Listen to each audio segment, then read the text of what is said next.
So yun guys, ngayong araw nag-text yung Yamaha na nandun na daw yung ating plate number at pwede na daw kunin ngayon. At hindi natin ito palalampasin dahil ito yung inaantay natin. Tara, kunin natin. Let's go. So yun guys, papunta na tayo ng Yamaha ngayon para kunin yung ating ORCR at saka plate number.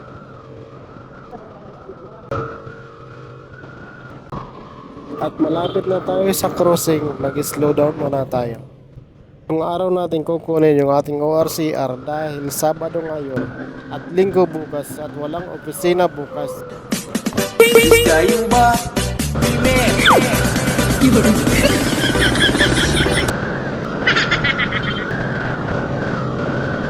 Ano kaya nangyari sa truck na ito? Nag-aberya yata. Kuha naman yung pahinante at saka driver pag masiraan sa truck. Isang malaking abala kasi yun eh. Mahirap din yung trabaho na truck driver lalo na pag malayo yung biyahe mo. Lalo na pag nasiraan tulad nun. Kanan nga pala natin yung Andox at marami nag-stop over dun sa Andox lalo na pag galing south at papunta ng south. Harap kasi nun, gasoline station, Petron. Ayun guys, dinaanan natin nasa right side ko.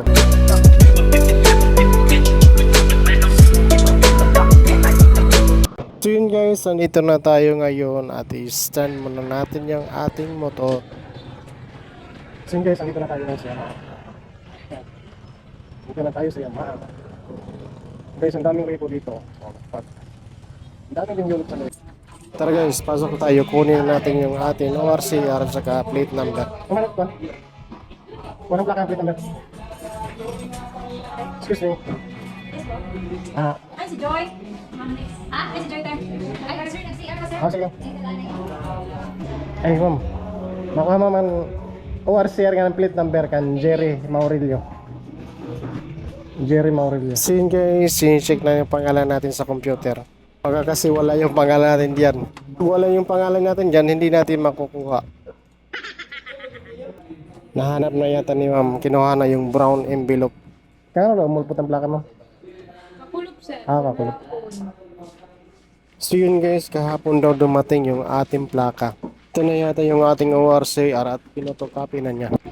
Magsisignature muna tayo for releasing yung ORCR natin at saka yung plate number. Full name, sir. Signature. Okay. Full name, signature.